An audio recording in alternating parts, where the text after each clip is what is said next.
Come with me today as I show you a video of my stay at the premierinn at Terminal 4 Heathrow Airport in London during my stay at the beginning of 2024. As you can see here, the hotel is directly connected to Terminal 4. However, do keep in mind, whilst the walkway to it is sheltered, it is quite long. I've sped up the video so that you don't get too bored. Even if you're a reasonably brisk walker, you're probably looking at the better part of 5 minutes continuous walking before you arrive at the turn-off for the hotel. Just be grateful you're not staying at the Hilton, which is even further, although also directly connected. After a reasonably long walk, you will eventually get to the end of the side walkway and have access to the hotel.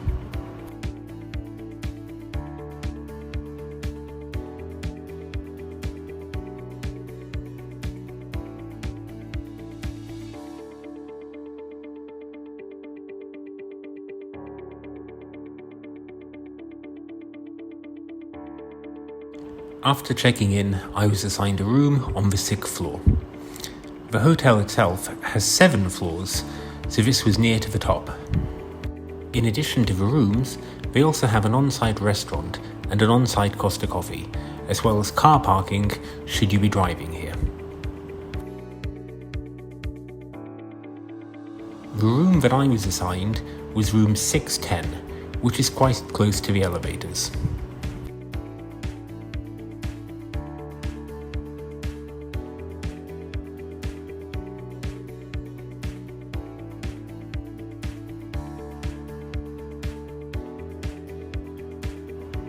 As you can see, the room is quite sizable considering it's an airport hotel. I don't know why they put the additional single bed in this room, as I was staying by myself and didn't request it, but this could be handy if you are travelling as a family or as a group of 3.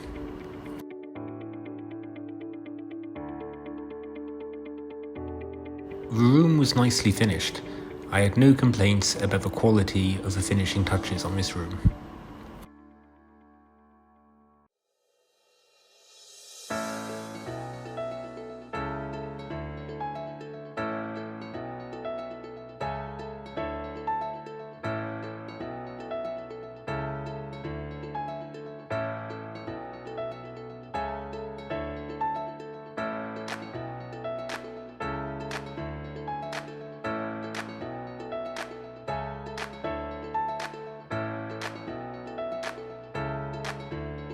The linen on the bed was ironed perfectly and was soft to the touch and very comfortable to sleep in.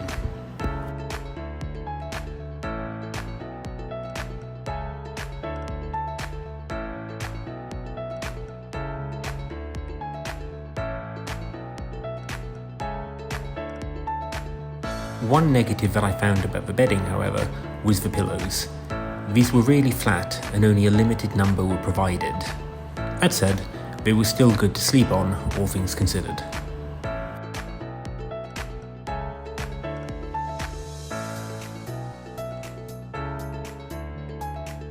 Tea and coffee facilities were provided in the room, although I was disappointed that they were just Nescafe Original and PG Tips, both of which are not a particularly high quality brand.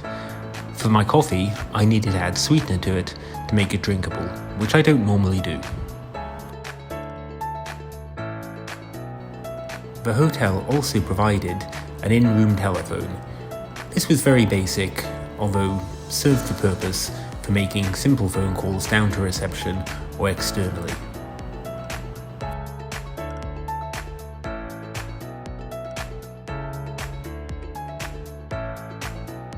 In the room, the countertop also served as a desk with the addition of this chair, which was perfect if you needed to do any work before your flight.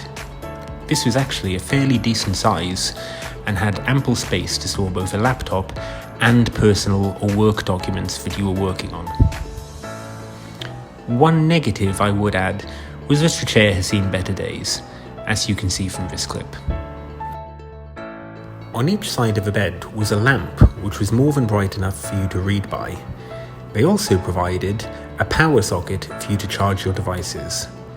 Please be aware, this is not a universal power socket, but rather a 3-pin UK socket, so if your devices do not use UK plugs, you will need to provide an adapter yourself.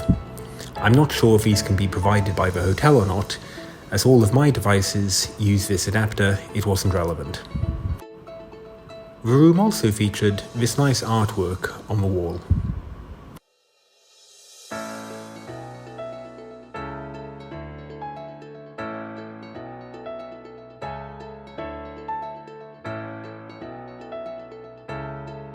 The view out of the room was to the hotel's nearest competitor, the Hilton. I've stayed at this hotel previously and will do a separate video at some point. In short summary, I don't think there's any doubting that the Hilton is the better of the two hotels, although it is priced accordingly and can often be double or triple the cost of a premierinn. I was pleased to see that the bathroom actually included a bathtub, which is rare in hotels generally, let alone at an airport hotel. The room itself was fairly spacious inside and certainly never felt cramped.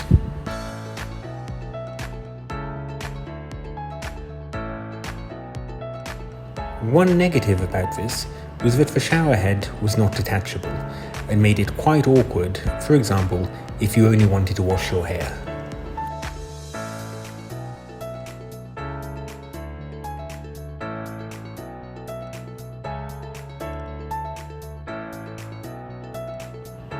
The toiletries provided were not single-use and were refillable Bayliss and Harding. These felt nice, and I wouldn't have any complaints about them.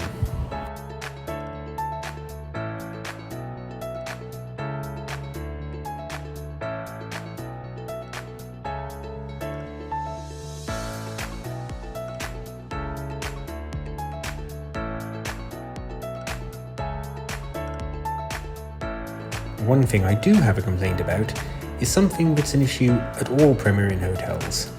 The toilet paper is not a continuous roll, but rather these individual tear-off sheets. I won't bore you with the details, but they're not that practical to use, and this seems like an unnecessary level of cost cutting. Back to the room, the desk featured 2 UK plug sockets, which is great if you wanted to charge your phone and use a laptop at the same time. There was a separate one provided near the kettle, so you'd never be short of power.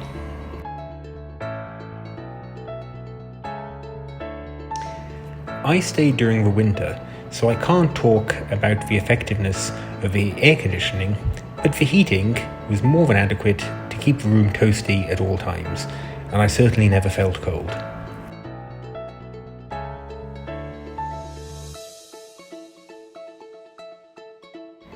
The premierinn puts a sign in its rooms warning you against smoking or vaping. Whilst I didn't partake in either, I would note that the smoke detector is incredibly sensitive in the room, and the shower vapour could sometimes set it off if you don't keep the door closed. In the room was provided a small room service menu. I didn't order off of this, as I'd already eaten prior to checking in at the hotel, but the food on offer seemed reasonably priced, particularly for room service.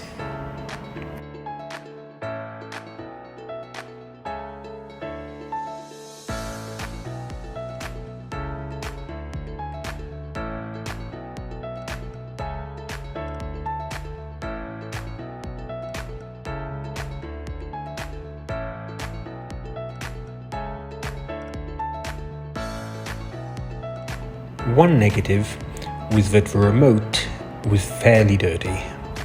I'm not particularly germ-phobic, but if you are, this might be off-putting to you.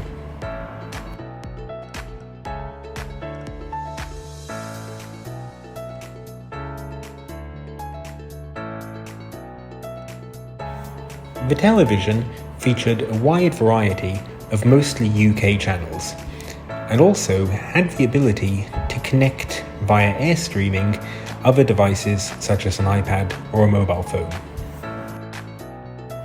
It was fairly decently sized, although could perhaps be a little bit bigger given the distance of the bed to the television and the fact that there was no separate seating area provided for for you to watch this on.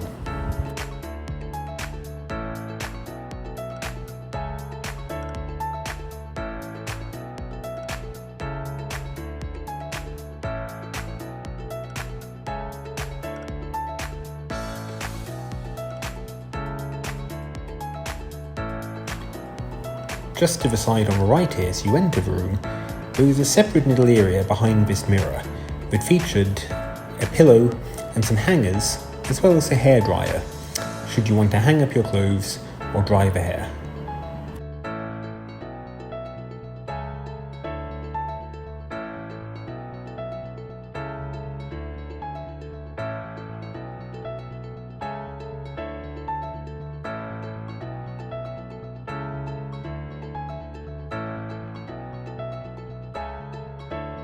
Unfortunately, one huge downside of staying at this hotel was the Wi-Fi. When I was here, I used a speed test app to conduct a test of how quick the internet was. And as you can see here, it was painfully slow. You could just about browse normal websites, but if you wanted to do anything beyond that, for example, a photography blog, watch YouTube, stream Netflix, it was simply unusable. I ended up hotspotting my telephone during this time, which enabled me to get full 5G speeds. Had I been forced to rely on the Wi-Fi, even something as simple as downloading a show for my flight would have been tricky. Bear this in mind as well if you're staying here before a business trip. You won't be able to do any Zoom calls on this speed. Overall, I paid £49 for this room. This, for an airport hotel in London, is staggeringly cheap, and far cheaper than the nearby Hilton Hotel. Despite the few downsides I've mentioned in this review, for £49 and being directly connected to the terminal, you really cannot complain, and I think this is worth every penny. I would highly recommend this hotel and plan to stay here again myself in the future.